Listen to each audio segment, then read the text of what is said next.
برادرها غنوجین چورنپیاسره یکم زوی یکم گوسالش های نه 2 سالگی بود کرده 3 سالگی در رفته است. این گوسالای بقچه 4 روزه دارد. چیست چورنپیاسره چیست چورنپیاسره فیرمگی های. انشالله آدم خوش رو تربیت کنده 20 لیتر شیر دارد. نه که ما برای دروغ نشیم 15 لیتر ده جواب میتیم 15 لیتر ده نشد خوردن و اهلی و سلامتی و همه طرفه جوابگوه. اینه بقچهش ای خودش فسان ای برادرو گوی همه طرفه. انشالله کسی میگیره رحمت میگوید انشالله. این 4 تا چاچی یک خیلی اینه چاچای آبو دارد. نه آدمی که میجوشه راحت نکند رحمتش بعد گام میده. اینه یک گودک میجوشد 2 مینوت نمیکشد سینه‌اش خالی میکنه انشالله. اینه گوی عجیبه تا کسی میگیره فقط رحمتش گال زننده. نه این قفای سینه این سینه یک وقتش بیگهش هم جوشیده بوده. این گوه دوستان عزیز سروچنا با اکسکواتر شاگرد میگیریم برای یاد گرفتن. مرامت خواهشمند باشه به رقم های در اکرام مراجعت کنین.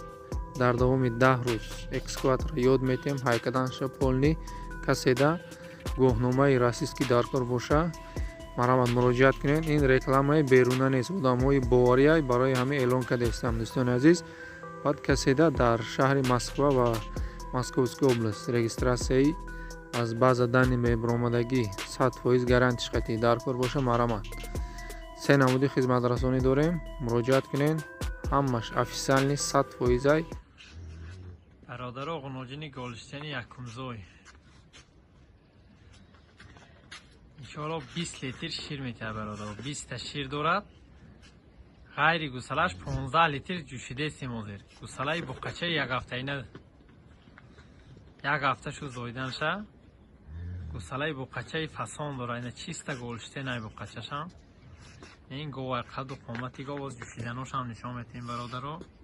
شو همه طرفه جوابگوینی 4 تا چاچی اخیله داره.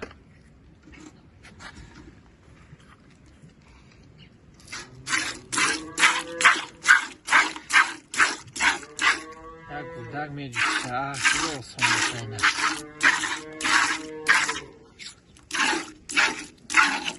نیشه روی ها برادر رنگی و بسراده آدمی جوشتگی هم راحت نکنه. گوساله بقچه داره قد و قامتی گوه یک تماشا کنیم خوشو برادرها. گوی کلان ای برادرها اطراف 600 کیلو ویسی زنده داره. این بقچه شه شیری نره گوسالش. این قفاهای سینه برادرها غنوجین گالشتین یکم زوی 13-14 لیتر شیر دارد. 9 دندان گاوی برآوردگی گاوی کلانی بقوت ای. این گوساله غنوجینچه گالشتین کردگی ای. انشالله آدمی مالکون برکه میوه. نشد اهلی و خوردن و آسانجوشی و همه طرفه جوابگو ای. حاضر جوشیدناش هم نشان میتین دنداناش هم نشان میتین. اینه میبینید نو یکم گوساله شه حالی 9 دندان گاوی برآوردگی ای. 2 دندان گاوی نو برآوردگی ای. گاو قدی آدم ای بلند ای گاوی برادرها.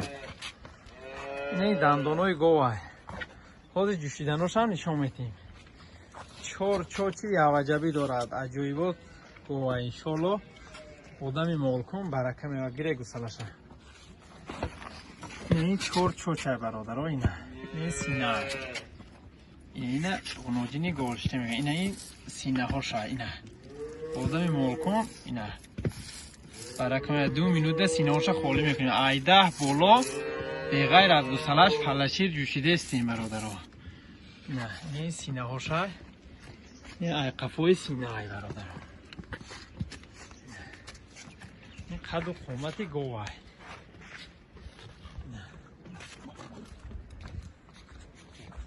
این پشتی پهمیش ای برادرها. گو برادرها غنوجین چورنپیاسره تازه ای یکم گوساله شد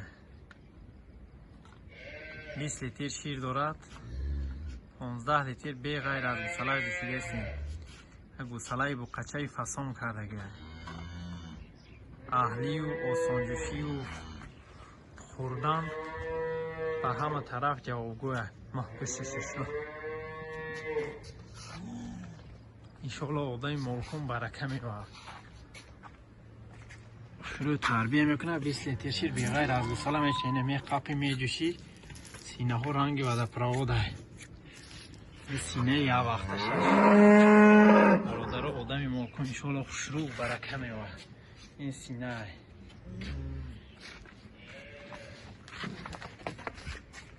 نوشه برادر این قد و قومتی گوه سال آدای مالکم رحمت شه میگویه خیلی گوه کم های برادر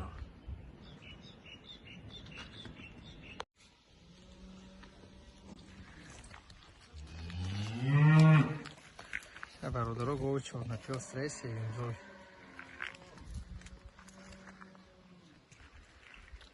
هفته 18 لیتر شیر سیم روز زویدنش فلاشیر 17-18 لیتر جوشیده است انشالله آدمی که خوب تربیه میکنه 20 لیتر بالا میگیرد پایان نه انشالله این جوشیدناش آدم نشانتیم نه رنگی و دپراوت سینه هاش آسان چید لوگوی کس میشکنه یک گودر میجوشه انشالله کسی میگیرد برکه میگه راه روانه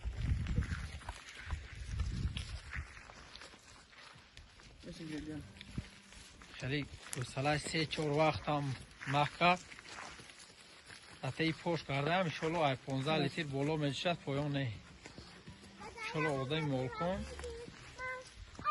شروع برکه میبرد اینگاه نه گوسالهش با قچه اینه 3 روزه با قچه چیست همون گالشتینوی فیربه رفته زویدگی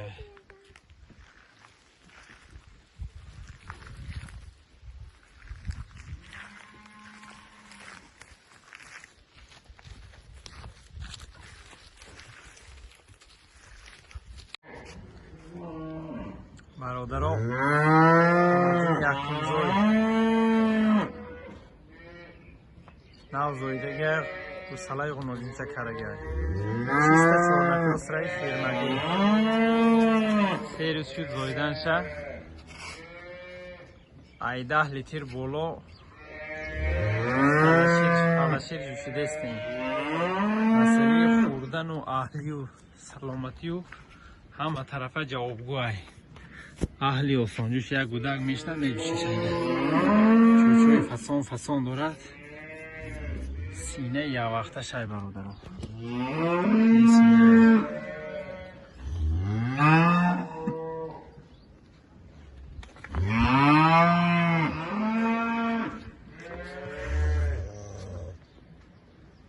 انشالله آدمی مالکم برکه میاره کسی ده محقول باشه زن زنیم انشالله معامله میکنیم